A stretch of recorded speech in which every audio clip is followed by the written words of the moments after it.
Hey everybody, hope you're doing well.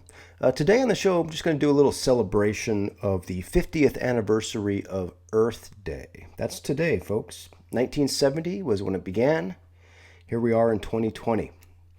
But you know what? I think I'm actually going to go outside for a walk, and we can do this out there. How does that sound? Yeah, I was a little bit hesitant because it's quite rainy out, but you know what? You can't let that stop you. So I'm going to throw my raincoat on and head out for a stroll. Please join me. Let's start the show.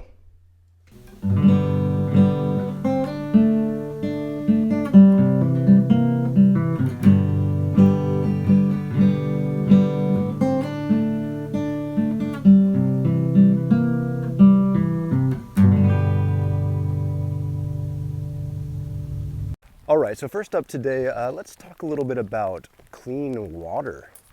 Back in the day, and you baby boomers will know what I'm talking about, back from the 1940s to the late 60s, there were a series of studies done that a large portion, about 90% of the drinking water in our largest cities had too many contaminants in it. It wasn't really that safe to drink.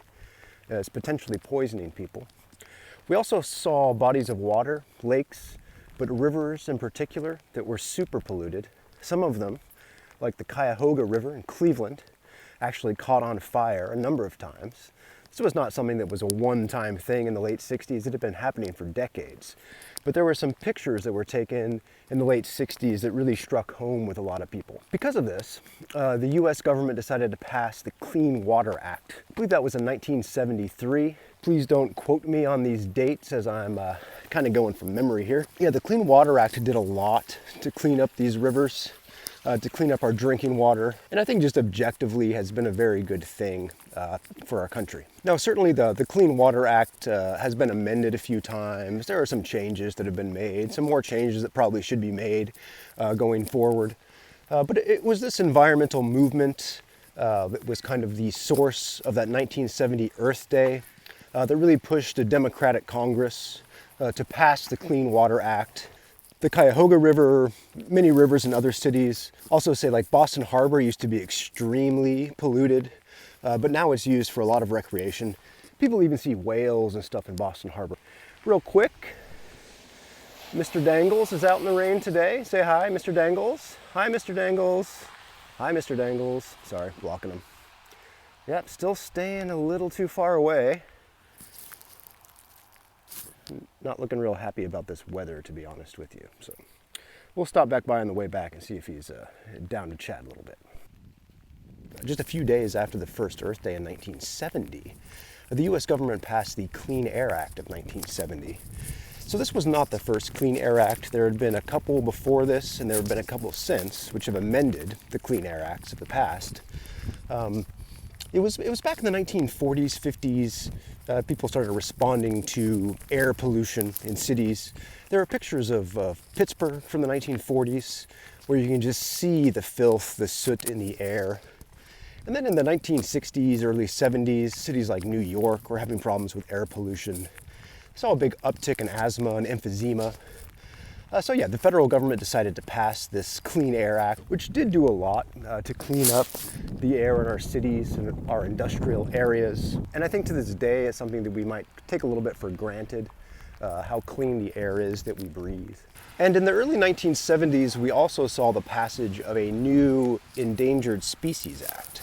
Primarily, they were trying to address issues with certain species that were on the verge of extinction. You can think of a few here: the bald eagle, the California condor, manatees in Florida. There were a lot of species like this that were just on the verge. So the Endangered Species Act has really helped to improve those populations in the last few decades. It hasn't been as successful with other species, but there are 50 or so species out there that, while their populations haven't grown as much as, say, the bald eagle, they've managed to avoid extinction. And then, of course, I don't know if y'all remember this, but back in the 1980s, it was all about stopping that hole in the ozone layer. Remember that? We haven't heard too much about that in recent years, recent decades, really. A lot of people say that this means that the whole thing was a hoax, some sort of nefarious scheme to take down the chlorofluorocarbon industry. But I think what we've seen recently is that our ban on CFCs is working. It was in 1987 when the Montreal Protocol, what a nefarious name that is, the Montreal Protocol was passed again, 1987. What it did, it wasn't a cold turkey, let's stop producing and using CFCs, but it incrementally reduced the production of CFCs and our use of CFCs over a period of a decade or so, I believe. The thing about CFCs is they stay in our Earth's atmosphere for 50 to 100 years. So we were never expecting to see an immediate result from that ban. But what we have seen, and what NASA data has shown us, this is all per NASA, is that after the 1987 Montreal Protocol ban on CFCs, the growth in the ozone layer hole slowed. Further down the road, it stopped. And now we're seeing a reduction in the size. So the first real hard scientific data that came out on this was just a couple years ago. So the science is still not quite perfect on that, but it does appear that a ban on CFCs is working to minimize the impact that an ozone hole will have on our planet and on our species. So there you have it, folks. Just a little rundown of a few of the highlights of environmental legislation that has been passed since the first Earth Day in 1970. Now, I like to think that these laws have done a lot of good for the planet and for our country, done a lot of good for the environment, and were quite necessary when they were passed. I understand that these laws are a little controversial, so I would just hope that we address them, we amend them with care, and make sure we don't roll back a lot of the environmental progress we've made over these last 50 years.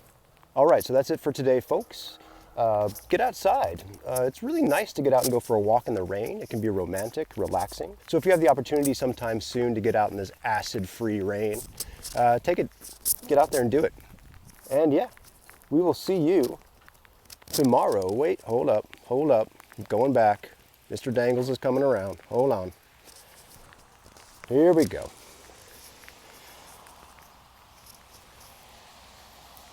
A little bit more Mr. Dangles. There he is.